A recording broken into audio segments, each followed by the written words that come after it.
सूखे में भी जिसने हार नहीं मानी। मेहनती किसान की प्रेरणादायक कहानी। एक छोटे से गांव में रामू नाम का एक गरीब किसान रहता था। उसके पास ज्यादा जमीन नहीं थी, लेकिन जो थोड़ी सी जमीन थी उसी पर वह दिन रात मेहनत करता था। रामू हर सुबह सूरज निकलने से पहले उठ जाता था। वह अपने खेतों में जाता, मिट्टी को जोतता, बीज बोता और पौधों को पानी देता। गांव के बाकी लोग अक्सर उसका मजाक उड़ाते थे। वे कहते थे, इतनी मेहनत करने से क्या होगा, बारिश ही नहीं हो रही। क्योंकि उस साल गांव में बहुत बड़ा सूखा पड़ा था। तालाब सूख चुके थे, कुएं में पानी नहीं था और जमीन फटने लगी थी।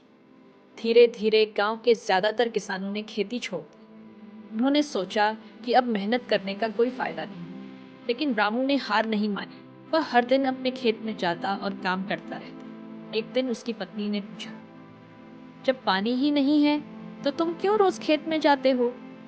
रामू मुस्कुराया और बोला, अगर मैं आज मेहनत करना छोड़ दूंगा तो कल मेहनत करने की आदत भी भूल जाऊं। उसकी यह बात सुनकर पत्नी को भी उस पर गर्व। दिन बीतते गए और एक दिन अचानक आसमान में बादल छा गए। तेज बारिश शुरू हो गई। जिन किसानों ने खेती छोड़ दी थी उनके खेत तैयार नहीं थे, लेकिन रामू का खेत पहले से ही तैयार। बारिश का पानी उसके खेत में जमा हुआ और कुछ ही दिनों में उसके खेत में हरे भरे पौधे उग गए। कुछ महीनों बाद रामू की फसल पूरे गांव में सबसे अच्छी हुई। गांव वाले हैरान थे। वे उसके पास आए और बोले, हमें माफ कर दो, हमने तुम्हारा मजाक उड़ाया था। रामू ने मुस्कुराते हुए कहा, मेहनत कभी बेकार नहीं जाती।